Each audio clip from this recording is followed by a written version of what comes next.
que está abençoado. Deus abençoe a todos. Receba o pastor Breno aplaudindo a Jesus na sua casa aí. Deus te abençoe. Meus queridos irmãos, a paz do Senhor, a todos vocês que estão acompanhando este culto de ensino através dessa live. Deus seja louvado por sua vida aí na sua casa, onde você estiver. Livro do Gênesis, primeiro livro da Bíblia, capítulo 6, palavra de Deus para o seu coração. Gênesis capítulo 6,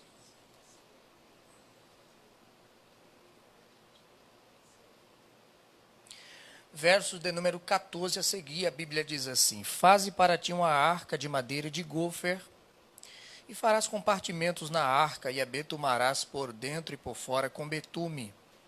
E desta maneira farás: de 300 côvados será o comprimento da arca, de 50 côvados a sua largura, e de 30 côvados a sua altura. Farás na arca uma janela de 1 côvado, e a colocarás em cima. E a porta da arca porás ao seu lado. Far-lhe-ás andares baixos, segundo e terceiro. Porque eis que eu trago sobre a terra o dilúvio de águas, para desfazer toda a carne que tem espírito de vida debaixo dos céus. E tudo que há na terra expiará. Mas contigo estabelecerei a minha aliança, e entrarás na arca tu, os teus filhos, a tua mulher e as mulheres de teus filhos contigo. Verso 22 do capítulo 6 de Gênesis, a Bíblia diz: Assim fez Noé, conforme tudo que Deus lhe mandou, assim o fez. Bom, quando nós lemos o capítulo 6 de Gênesis e versículos anteriores ao que eu fiz menção, a gente vai perceber que Deus está a ponto de manifestar a sua justiça no convívio social dos dias de Noé. Segundo o que aconteceu desde o Éden, a desobediência do casal, Adão e Eva, fez com que isso virasse uma bola de neve no que diz respeito à desobediência a Deus, e no convívio social dos dias de Noé, todos deram as costas. Começaram a desobedecer a Deus de uma forma absurda, porém Noé se posicionou e decidiu ficar do lado de Deus. Noé decidiu fazer a vontade de Deus.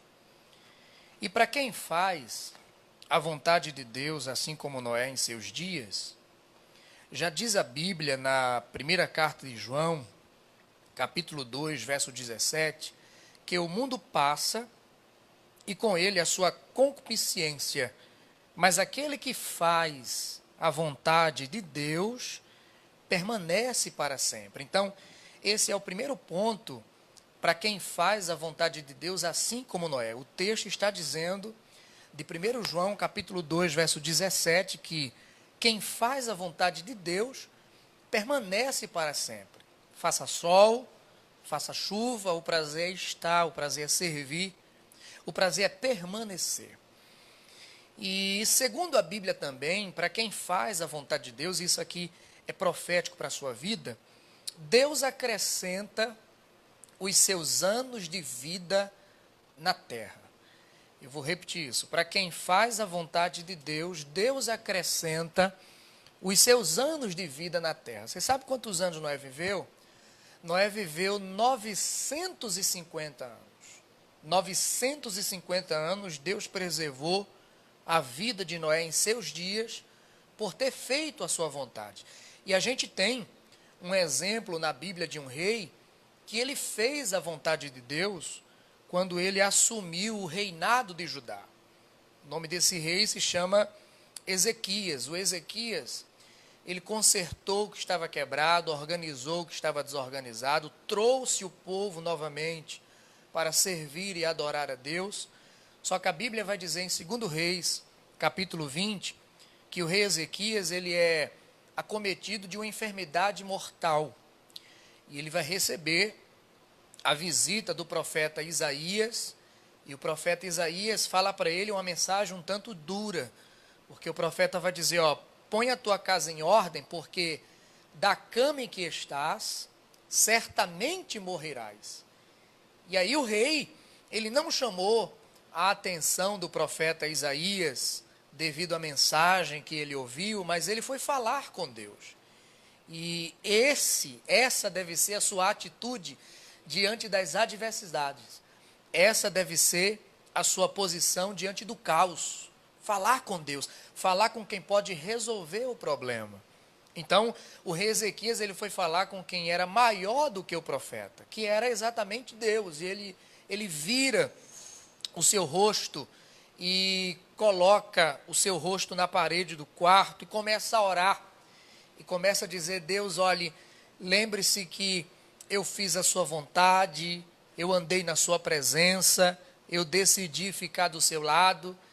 E por Ezequias ter crédito com Deus, Deus disse para o profeta Isaías, dá meia volta, porque eu tenho uma segunda via de mensagem para o rei Ezequias. Diga para ele que eu ouvi a sua oração e ele não vai morrer agora. Eu decidi lhe acrescentar, por ele ter feito a minha vontade, mais 15 anos de vida. E isso aqui é muito profético. E eu quero profetizar isso para a sua vida. Se você permanece fazendo a vontade de Deus, Deus vai lhe preservar. Deus vai prolongar os seus anos de vida na terra. Só converse, só conte, só ore para quem pode resolver a situação, que é Deus.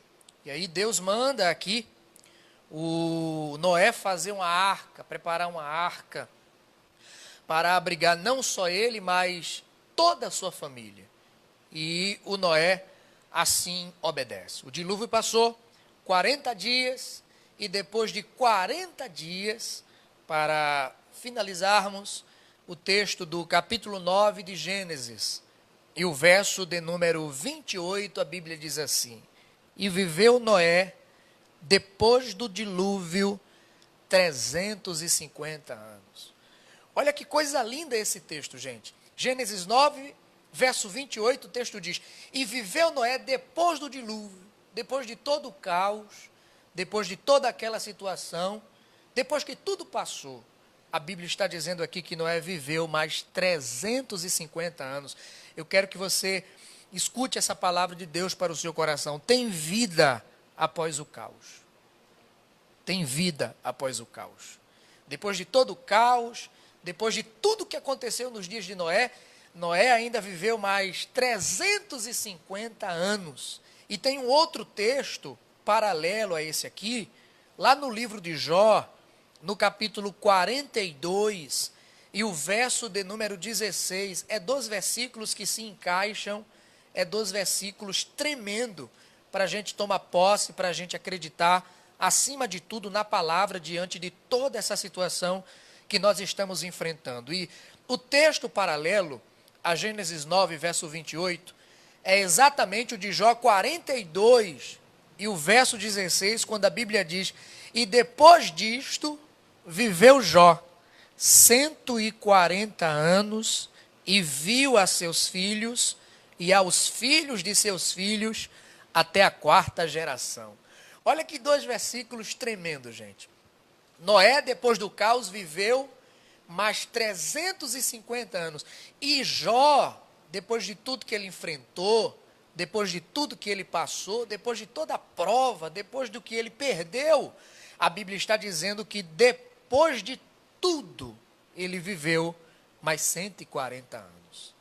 E é nesses 2 versículos que eu quero profetizar para a sua vida que o caos vai passar.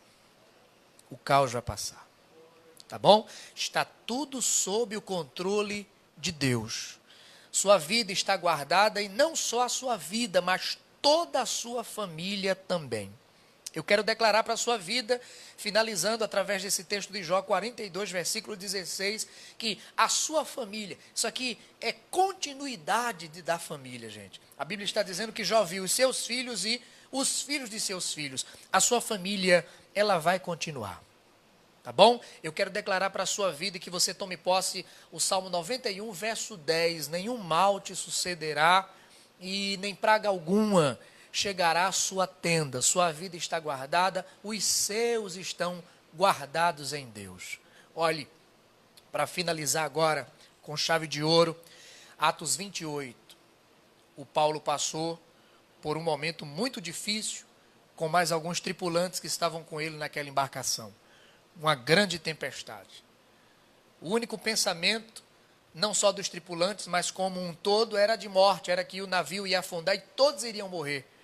Mas diante daquele desespero, o Paulo ficou em pé e disse assim: gente, não temas, fiquem tranquilos, fiquem calmos, porque o anjo do Deus a quem eu sirvo me visitou esta noite.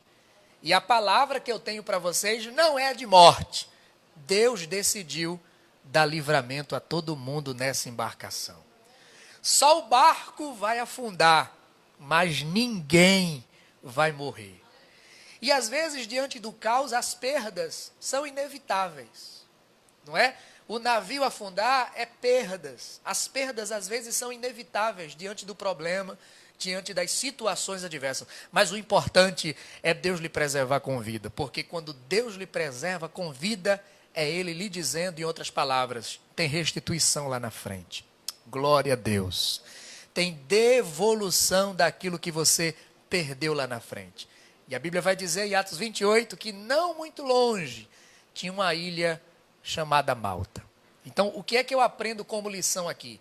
É que depois de grandes tempestades, depois de grandes tormentas, depois de ventos contrários, Deus sempre prepara uma terra firme para lhe dar equilíbrio. Glória a Deus. Deus sempre tem uma terra firme que Ele prepara para lhe dar instabilidade. Você toma posse desta palavra? Então receba essa palavra no nome de Jesus. Depois que tudo isso passar, tem uma terra firme que Deus preparou para os seus pés pisarem e lhe dar equilíbrio. Equilíbrio em todas as áreas da sua vida, emocional, espiritual, até mesmo financeira. Tome posse da palavra. Depois de todo esse vento, tem uma terra firme que Deus vai lhe dar instabilidade. Tá certo? Então, levante a sua cabeça, não se atemorize, creia na palavra acima de tudo, porque Deus está no controle em nome de Jesus. Tá bom? Então, Deus abençoe sua casa, Deus abençoe sua vida, Deus abençoe a sua família. A única coisa que você ouviu foi a palavra, e é nessa palavra que você deve acreditar, é nessa palavra que você deve confiar. Deus abençoe sua vida, no nome de Jesus. Nosso pastor.